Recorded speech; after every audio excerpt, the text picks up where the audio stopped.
He was looking to make it 4 from 4 over the course of the weekend as well from pole position. So 8 laps showing on the TSL timing screen here. We do have a green flag at the back. Clutch is in, clicking into first gear there. All eyes to the lights. The red lights are on, the lights are out, and we are racing for the final DFDS YPM race of the weekend. It's a good start there for David Bull. Cadwell just trying to get a little bit of fresh air underneath the front wheel. He will slot into third place actually, as Mark Haig does his best to try and hold on around the outside. But I suspect on the right-hander then of Charlie's one, it may be that Cadwell has that swooping line to take second position. But in the meantime, Keith, David Bull from the middle of the front row leads the way. I think it's the first time all weekend that I've seen somebody other than Kev Woolley lead a race, though I feel it may be a very brief lead as Kev Woolley works the slipstream beautifully, pulls out of that said slipstream, and sure enough I think he's going to outbreak the championship leader at the end of the straight. But once again, I don't think this will bother David Bull too much because he's not in a battle with Woolley for the championship, something for which he'll be very grateful indeed. Obviously he'd like to get that first place, use the extra 5 points to go with it as well, but Kev Woolley has proved himself very much to be the class of the field so far this weekend. Down the hill we come. The impressive Mark Hay continues to impress. He's going to be challenged though. Down the inside is that Paul Whitby. I think it might be the 74 machine. I'll let you confirm that. Bit hard to tell from this distance, but I think that might be Paul. Might be Calvin actually. It's a little bit hard to tell at the back. Both their leathers look quite similar as they work their way under the bridge there. Yeah, got them here. Calvin Hogan is up in the third place. It is Calvin, yeah. Paul Whitby is the man in fifth place. They're sandwiching at the moment number 110, Mark Haig. So as they go over the top and into Hall Bends, Kev Woolley and David Bull, that is the order as they go through the right, over to the left, back over to the right, over the top. It's a very technical section of the circuit there actually, isn't it, Keith, through the woodlands?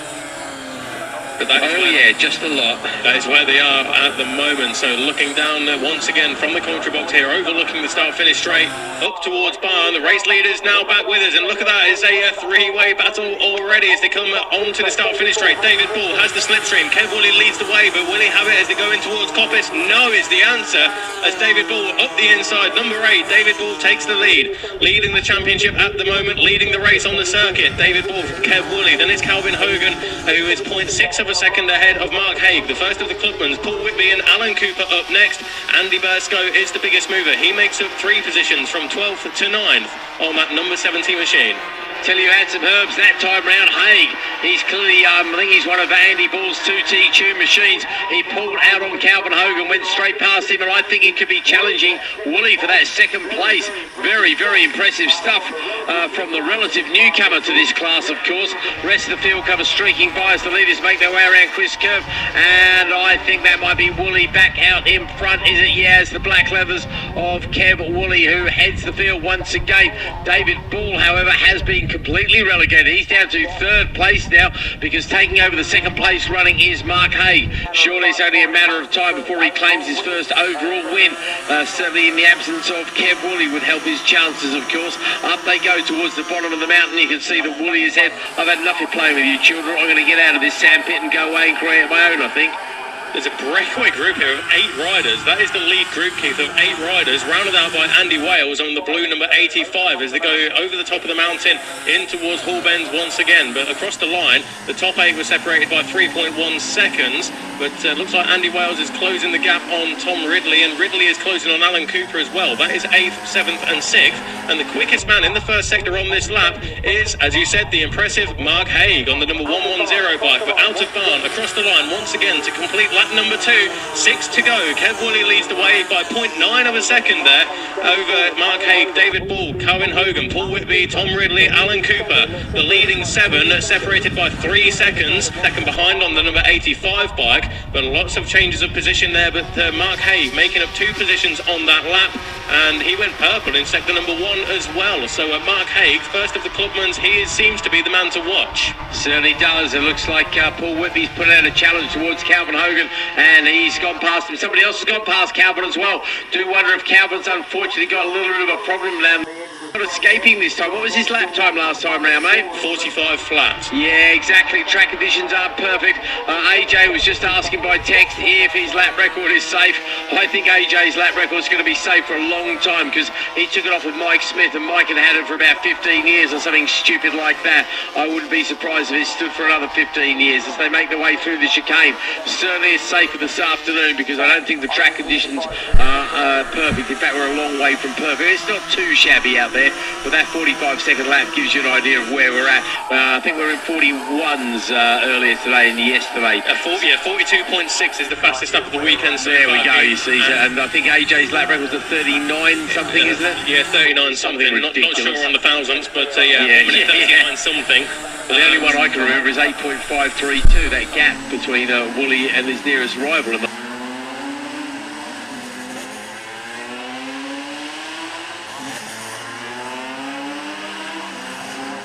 This time as they make their way to the line once again. The gap last time was 0.9 of a second between Kev Woolley and Mark Haig, but now that's been halved to less than half a second now. The fastest man on the circuit is David Ball with a 1 minute 44.4, and in fact Kev Woolley there is in the 45.2s. The following two riders of Mark Haig and David Ball are both in the 44s, as is Alan Cooper in 5th position. So everybody inside the top 6 going personal best, apart from Kev Woolley, the man who leads the way. It did lead the way, I think. You've got to use the past tense now, unfortunately, because the slipstream effect there has worked out very nicely indeed for Mark Haig. I don't think there'd be a tyre thing going on here. I wonder if maybe it's a gearing thing. Somebody's got an extra tooth or a less tooth or something like that. But it looked like Mark Haig was able to pull past Woolley. Of course, he's fighting straight back. They're side by side coming around Chris Curve once again and into the gooseneck. That is indeed Haig who leads. Goes a little bit wide, does he? No, but he anchors up nicely for Mansfield. Ball still there in second. There's going to be Whitby there in 4th. I know the Paul Whitby fan club is listening in Australia of all places. So they make their way through the chicane. 1, 2, 3, quick as you like. Out they come under the bridge. Mark Hager did say he could be on for his first win at some point. I wonder if it could be this particular race. Certainly Kev Woolley would like to prove why he was crowned King of the Mountain last night.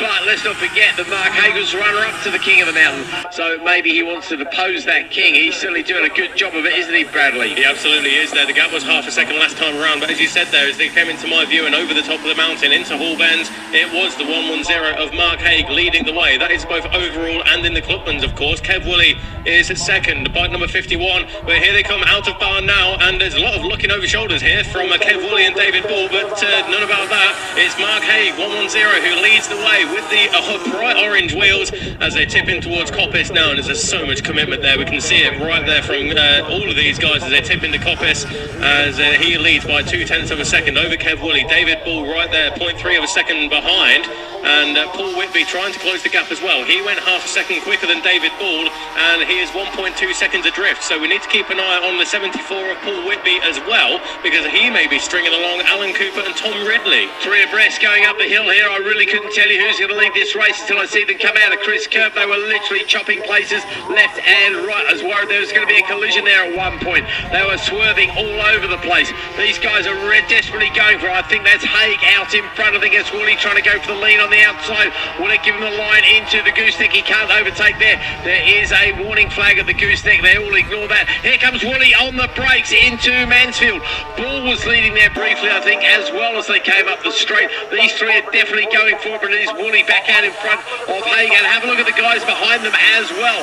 I think that's is that Whitby and Hogan there coming into play as well, I think. Whitby and Alan Cooper, I believe. Cooper, is it? Okay, cool. Hogan's out of this leading group, unfortunately. It's Alan Cooper who's being brought along by Paul Whitby, and Paul Whitby has gone purple in sector number 1 as again. Well. 0.7 of a second quicker in the first sector alone than David Ball. So Paul Whitby and Alan Cooper, they are making this trio at the front a 5-way battle for the lead. We are at half race distance now. 4 laps are complete, 4 laps to go. In fact, 3 and a bit laps now as they are into the woodland section. But looking at, once again, there is Kev Woolley, and that is quite a big gap there. It was 0.2 of a second last time around, but this time it's, I suspect, over a second. So Kev Woolley, not sure what he's done in the second sector, but he's just really stretched out his advantage. Haig or somebody's had a wobble, and I think that's what giving Woolley a chance. Have a look at the lap times of the guys behind him. I bet they're a little bit slower, aren't they? Yeah, they're all Haig and Ball are in the 45s, but Whitby and Cooper are still in the 44s. Kev Woolley's put in the fastest lap of the race of a 44.134. Yeah. But yeah, in that second sector, Woolley pulled out 1.4 seconds alone. Okay, looks like Haig is certainly stay ahead of Bull this time. Bull has a look over his shoulder, about 4 or 5 bike lengths back. He sees that next battle right behind him as well. Not quite in the slipstream, but pretty close to it. Anyway, here we go around Chris Curve. Let's see. The lack of adhesion flag still showing out there. I'm not quite sure. Just a small damp patch. You did hear they're going to put it out there for a couple of seconds. Nothing to trouble the riders by the look of it as they come down the hill. And again, Haig takes a very wide line coming out. Oh, coming down the hill though, down the inside. That's Cooper trying to find a place. Whitney trying to go around the outside of Cooper as well. I tell you what, Woolley might now be leading this race, but that battle for second place, this one is going to go to the line. There goes Woolley under the bridge. He's got that, as you say, about a second or so lap gap. The other four absolutely nose to tail, all tipping in pretty much at the same point. A little bit of chatter on the radio there. That might be about the flag at the top. They've got them here. The chat on the radio, I guess, is for Adam Collins, number 77, who's returned back to the paddock. Okay. So unfortunately, it looks like Martin Pearson is out of the race as well. He's completed 3 laps, not completed lap number 4. So Martin Pearson 42 and Adam Collins 77 out of the race, and 6. And we will be starting the penultimate lap. So less than 5 miles to go. Mark Haig using all of the track on the exit of Barn Corner. Has a look behind him. David Ball is right there in the slipstream. Goes to the left. Can he get close enough to challenge on the entrance towards Coppice? No, not this time around, but he'll try and carry the corner speed all the way around Charlie's to give him the slingshot and the slipstream onto the back straight. But Kev Woolley leads by 2.5 seconds, and he just put in a 1 minute 43.6 to really break the gap now over Mark Haig. But David Ball, Alan Cooper, Paul Whitby, all right there with them, and it's only 1 second separating those 4 riders, Keith. Cooper on Ball this time. Cooper goes straight past on Ball. He's now got Haig in his side, so this is championship battle points, of course. So Cooper would love to be able to put Haig between himself and Ball, and hopefully somebody else can find their way past Ball as well. But Ball's not going to give up on this one.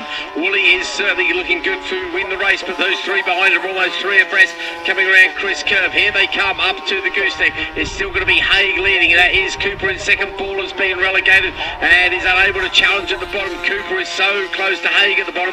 Whitby is hanging on to the coattails as well. Be interested to see if he can fight his way up onto the podium. It's only going to take a little bit of a wobble from these guys in front to cause that to happen. But Woolley is going, nope, I'm the king of the mountain. I'm going to lead this race. And the lovely guy that Kev is, the fastest arborist in the West. Well, that's what we should have. We should have a professions battle one day. A handicap professions battle. There we go. My money would be on the arborists, I think, with the likes of Clint Davis, Dom Herbertson and Kev Woolley. And that would be definitely a gang to beat, wouldn't it? It would be very interesting, yeah. We'll have to have a look at setting that one up at some time. Yeah, absolutely. So into the second sector, and a personal best in the first sector for Mark Haig. He does love that first sector, and there's a change of third place actually, because David Ball has just slipped behind Alan Cooper now. So Alan Cooper is getting the hurry up and right on time as well, because we are on the last lap. Kev Woolley leads by 2.1 seconds. Mark Haig, Alan Cooper, the fastest lap of the race now, a 1 minute 43.584 in his pursuit of Mark Haig. He wants that second position. Kev Woolley, I suspect, is a bit too far up the road now for that chasing pack, but Woolley with that 2-second advantage. All eyes on that battle for second place. Mark Haig, Alan Cooper, David Ball, Paul Whitby. It looked like he's trying to mount a challenge, but he's now 0.9 of a second behind David Ball. He's too far back, and I tell you what, there's going to be Cooper and Haig. It's going to be a battle of the late breakers going into park. I don't think Cooper was alongside him close enough to overtake, but he might have gone for a suicide squeeze down the inside because he badly wants those extra points, and he badly wants to put Haig behind him because he knows that Ball is chasing hard. I think Ball has let these two get on with it, and he's going to accept the fate, see what lands. Here we come then down the hill, one of the last overtaking opportunities. Haig has been passed here before. He doesn't get past this time, but Ball, I wonder if Cooper went a little bit wide there because Ball was going to duck to the inside. No, he doesn't quite make it, but I think he served notice to Cooper that if Cooper makes the slightest wobble, he's going to be looking for the inside pass. Here we go to the bottom of the mountain. Is it going to be a challenge from Ball? No, not this time round. I'm afraid Whitby's a little bit too far back there, Dex. Got them here over the top of the mountain, and Keith, there's going to be a tail ender that will come into play here in the woodland section. Mark Haig goes around the outside, and that is to say that Alan Cooper and David Ball have both got to find a way through on the tail ender as they go through Hall Bends now. Purple in sector number 1 for the number 8 of David Ball, the man who has been second on one occasion earlier on today for David Ball. He wants to get onto the podium once again, but in the meantime, out of barn, making it 4 from 4. It's the 51, the king of the mountain, Kev Woolley, who takes victory ahead of Mark Haig, Alan Cooper and David Ball. That is your top 4, with Paul Whitby, the number 74 machine, rounding out the top 5. So a great weekend there for Kev Woolley Andy 4 victories in class, and Mark Haig 4 victories in the clubman class. Calvin Hogan across the line and immediately looks over his left shoulder, and there's nothing but clear track. We've got someone cruising down from Barn now, so I'm not sure who that is, but we'll have to keep an eye on it. In fact, it may be Tom Ridley, because I can see an orange bib on there. So Andy Wales is across the line, and it is the 166 of Tom Ridley who is pushing his machine across the line, and he's just losing position now to Alan Bushell, who just puts his hand out and almost says sorry to Tom Ridley for taking that position. But Tom Ridley receiving the round of applause here as he crosses the line. He is credited with 3rd in class, and good stuff there, pushing it across the line, but still on the podium for Tom Ridley, ahead of Andy Bursko, who is rounding out the top 10 overall. Damien Lee, Abby Marshall, the first of the only rookies, in fact, so a class of her own for Abby Marshall on bike number 86. She is 12th in this race.